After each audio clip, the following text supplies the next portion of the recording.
Everybody, office hours are on right now. It's Tuesday, and we're surrounded with awesome administrators from all the parts of the United States. Josh Duarte here, proud principal of Memorial Pathway Academy in Garland ISD, Garland, USA.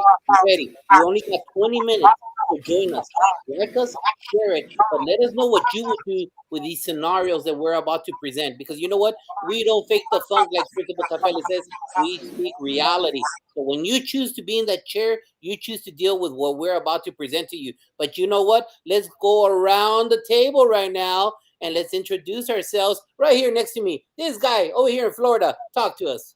Hey, this is Joe Pesci. I'm currently building a middle school here in South Florida, Boynton Beach area, and I'm looking forward to jumping into our fun scenarios today. Up here. Yes. Hi, everybody. My name is Myrna Patty. I'm the proud principal of a pre-K second grade campus out in Tornillo Elementary. Very small community. However, I'm coming from a very big district in my area as well. And smaller does not always mean easier. Hey, nice to meet you, Myrna. Nice to see you again, Joe and Josh. Chris Starcheski, principal at Dudley Middle School up here in Dudley, Massachusetts, home of the Titans. And we are in office hours tonight. Looking forward to driving through a little bit of a dilemma that we all face frequently. Dean. About 6 miles down the road to the east, I am the sister school to Dudley Middle School. My name is Dean Packard. I am the proud principal at Charlton Middle School in Charlton, Massachusetts, and it's great to be here with all of you guys as always in the principal's office hours. Josh, kick it back to you. Throw out your scenario and let's go. Hold on, Dean. Before we get to the scenario, hold on. We're not there yet. We need to start off with high order thinking questions. Dean. What? Popsicles or ice cream? What flavor? Ice cream, and we'll go with mocha chip. Titan. You know, I gotta go with ice cream, and it's almost fall up here, so I'm going with a little maple walnut. All right, they're in Tornillo ISD. Ice cream and a flavor called limon blanco, which means white lime. A sherbet. Try to beat that there, Florida. Yeah, I'm going cookies and cream. I'm not even going to try to. You're all right. The answer is ice cream. But it's peanut butter with chocolate, ladies and gentlemen. That's the answer. All right. Question number 2. Titan, get ready. To question number 2. But you better elaborate on this one. Applebee's or Chili's? Why? Chili's. You know what? When I drop my daughters off at dance, you know, my wife and I take the young boy over to Chili's for some unlimited chips and salsa. And I go with a little healthy option there with the sirloin with avocado and asparagus. Excellent meal. Mr. Florida Joe? I'm going to go with Chili's because we don't have many Applebee's around here. Myrna. Chili's. Why? Bottomless, tostada chips and salsa. Dean.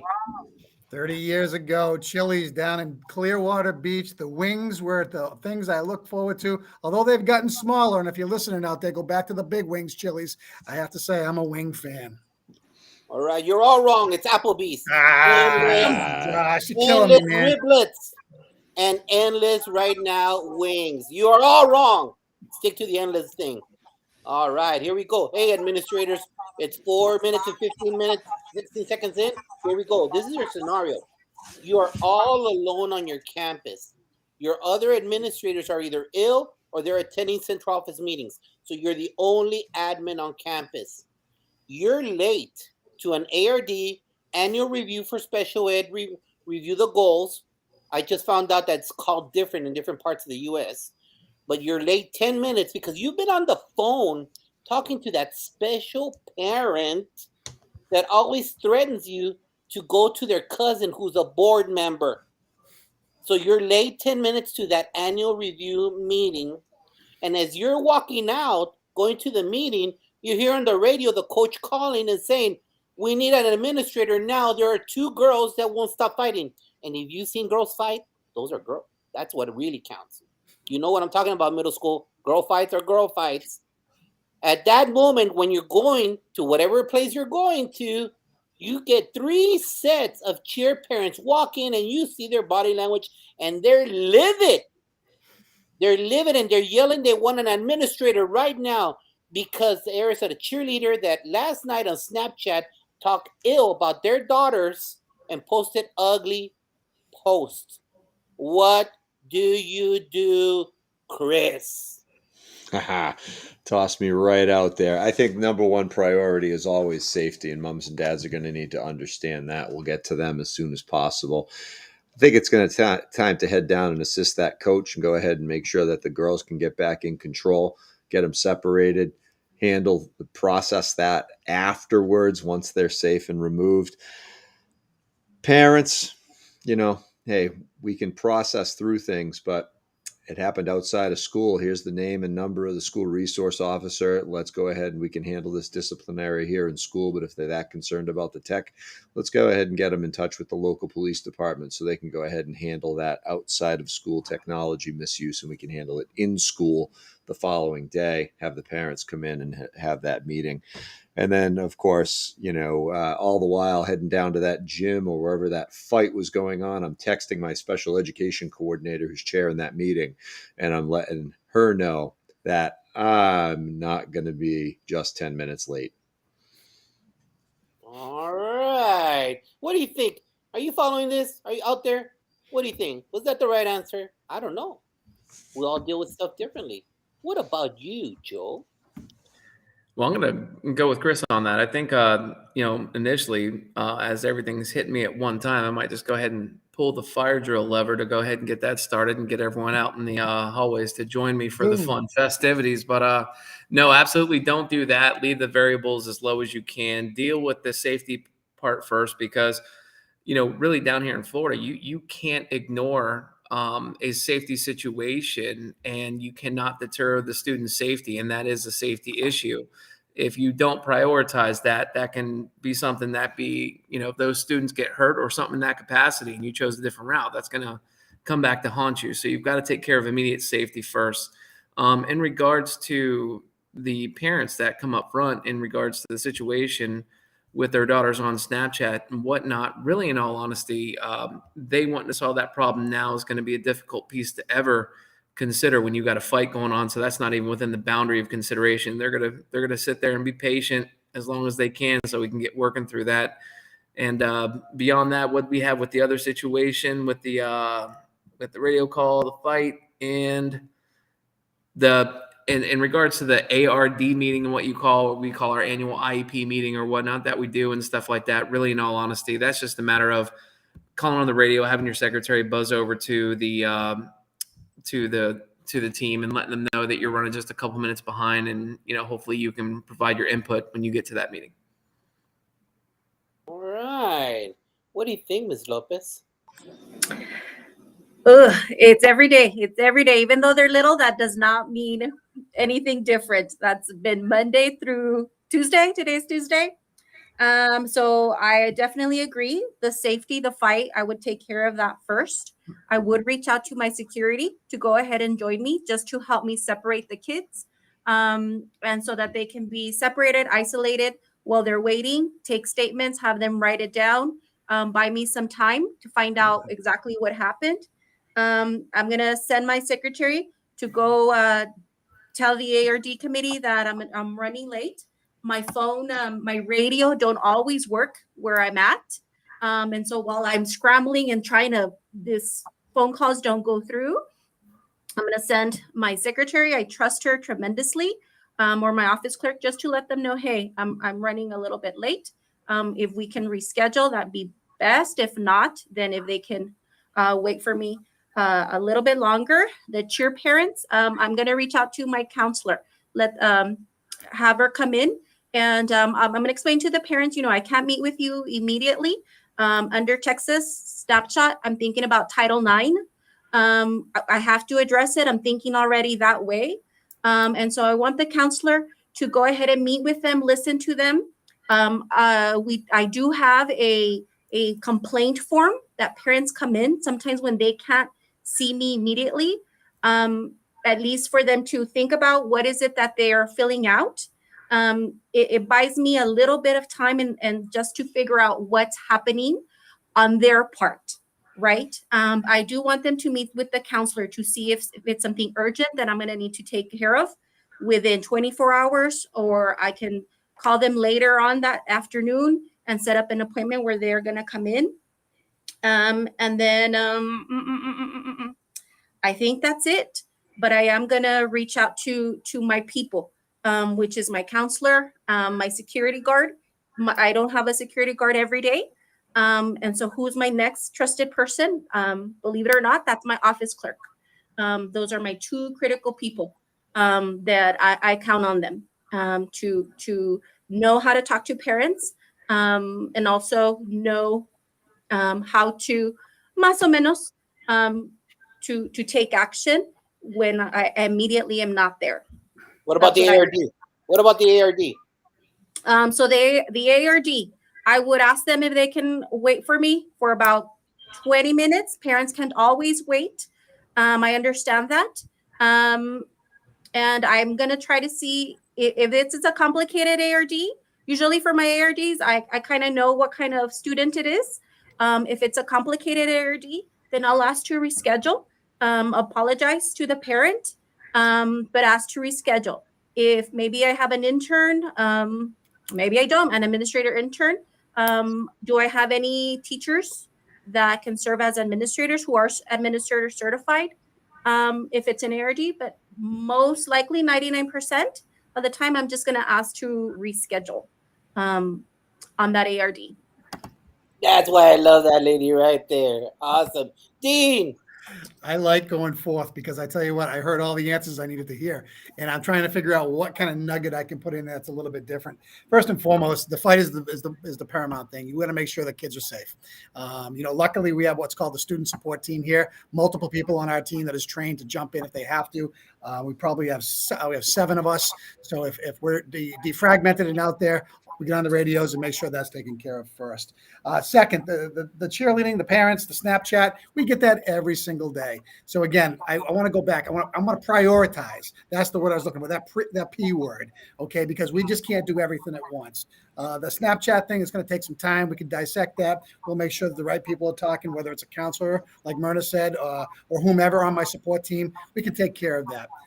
But the ARD meeting or the team meeting, the bottom line is this. They have a team. I don't always have to be the person making the big decisions on that there. There are normally 7 people, 8 people, 9 people at a table, okay? So I'm normally there just to steer it and to ensure that everything is working and we're in compliance with stuff. That's the biggest role that I have as a building administrator. Everybody else has a job to do, and we front load those jobs so everybody knows what to expect. And going back to that fight, we also have what's called safety care training in our building. We have a crisis de-escalation team. We have a lot of people that are ready to move on a drop of a dime. So I think most schools have those things in place. But again, you just nailed what my day was like this morning, being 20 minutes late for a meeting because I was in the middle of a bus issue because I couldn't get to where I was supposed to be. And luckily, I have somebody who cares about me on the administrative team who sent me a text and said, "Hey, where are you?" I said, 6 minutes away, and I got a tailwind. I'll be right there. Awesome answers, exactly. The only thing that I would change from what's been said is that I would direct, normally, more often than not, your campus secretary knows all the ins and outs of everything. So I would have her address it with our parents to get the statements, set any screenshots, download them, anything that is not that's appropriate to send to us. Because we can't get any pictures or anything sent to us because then that's kiddie porn. So it's very important that all of us take those statements and we validate because of Title IX. Again, you see just your answers for us in Texas. I'm shocked that you guys wouldn't consider the Title IX cheerleading stuff like important or an ARD. Here in Texas, we're drilled that an administrator must be at the start of the meeting. And you better not have anything go on in an ARD without you being there because you're the signature that determines what the district agrees to. And there's some parents that want A to Z for their child and they don't merit it. And if you start an ARD without it, then it's an invalid. And there's a lot of legal cases that we're taught with from district lawyers and state lawyers that tell us that an ARD meeting an administrator must be there. So hearing your answers, I'm like, whoa. We have administrative liaisons. They're called they're like team leaders, but they're The special ed coordinator has the authority to work. district level authority under the director of pupil personnel there you go. services to commit those resources.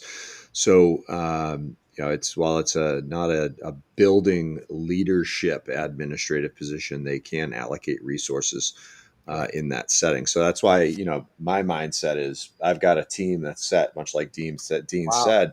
We've got those resources in place that could commit or have the skill to say, I understand the wants and the needs. Before we make a decision on this, I got to take this up the ladder. And they've got the authority to do just that. Joe, do you have that in Florida? Yeah, same thing. We have an ESE, exceptional student education contact that takes on that persona in terms of those decision making and stuff like that.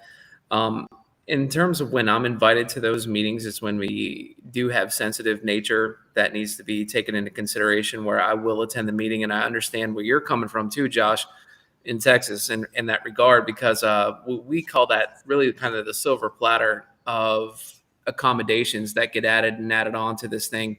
And as the students are coming from elementary, we're doing the best we can to work with our elementary folks to say, hey, limit that down. That's a whole nother conversation for another day on the show. But our meetings aren't going to be that high test as it is in Texas in terms of what you were talking about. So when you said ARD, I'm sure everyone in Texas is probably thinking, whoa, that's a biggie as far as that goes. And I get it. And the other piece too, with the social media, with the cheerleading parents and stuff like that. I mean, as much as I understand, from what they've told me at the beginning, has the school been mentioned in the message that was shared? Because if not, that's a whole different conversation. If there's nothing that comes into the school or mentions the school, our conversation is really to bring both the parents together to bring it on. Okay. So real quick, since we're at the 17-minute mark, the original thing was that you spent too much time dealing with somebody that throws politics around. What is your way of addressing that situation, Joe? I give them the direct line to the board member, let them go ahead and make that phone call, because I'm not going to sit there and have them dangle that carrot in front of me. And it's not a matter of me acting tough or whatnot, but our board members know what we're doing. They know how hard we're working. And when they get a phone call in that capacity, it's going to get routed back to us. So in that moment in time, give them the direct line to the board member, and I'm going to de-escalate that parent by letting them know that's not going to be something you use against me. Chris? Yeah, I agree. Doing what's right is not always easy, but at the same time, you got to do what's right.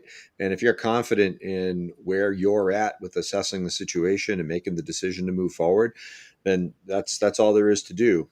There's got to be an element of we're going to agree to disagree, but we're always going to do what's in the best interest of the child and the best interest of the organization. And it's not to ensure that people are given exactly what they want. We give the kids and the school what they need.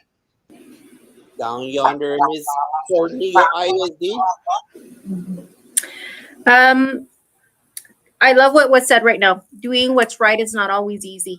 So just making sure the same way we would treat every student with due diligence. I think as administrators here, us being here, we check our T's, we check our I's, we do what's right. We follow our policies, we follow our procedures. And when that's evident, our actions are going to speak louder than our words, right? It's very easy. And it is difficult, and you feel it. Sometimes you feel your heart pounding when you're saying those words as you're following that. But if you stay consistent, the community is going to see that. The school is going to see that. And when we get that call from the superintendent, right? My best practice is that to reach out to my central office and just let them know, hey, I got this message, the conversation, blah, blah, blah. This is what's going on. Just a heads up. This is what we spoke about. Just a heads up. Everything's okay for now. But you might be hearing about this. And so if you have any questions, here I am. Dean? Myrna, I'm glad you said that. That would be like the last thing I'd say is make sure everybody above me knows what's going on. So great point. There are three words that come to my mind right away after my seasoned veteran time as being an administrator. One is being fair. Second is being consistent. And third is being transparent. If we do those three things for every kid that we deal with, guess what happens? We will always work out okay. And if you want to wrap that around due process and understand due process, you can't lose. You just can't lose. And everything that's been said, I agree. Tell my immediate supervisor, give the superintendent's secretary the heads up, because that's where the call is going to go first. And then we let the chips fall where they may, because we did what was right for kids. And you know what? It's at the 20-minute mark, and I think we scored a touchdown of knowledge today. We did a great job.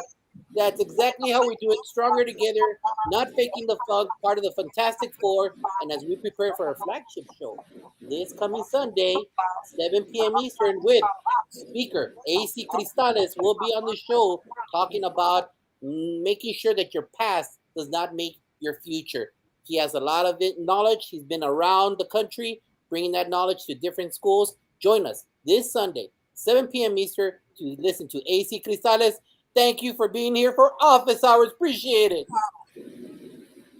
Thank you, gang. Great show. Great talk. As always. Have a great rest of the week, guys.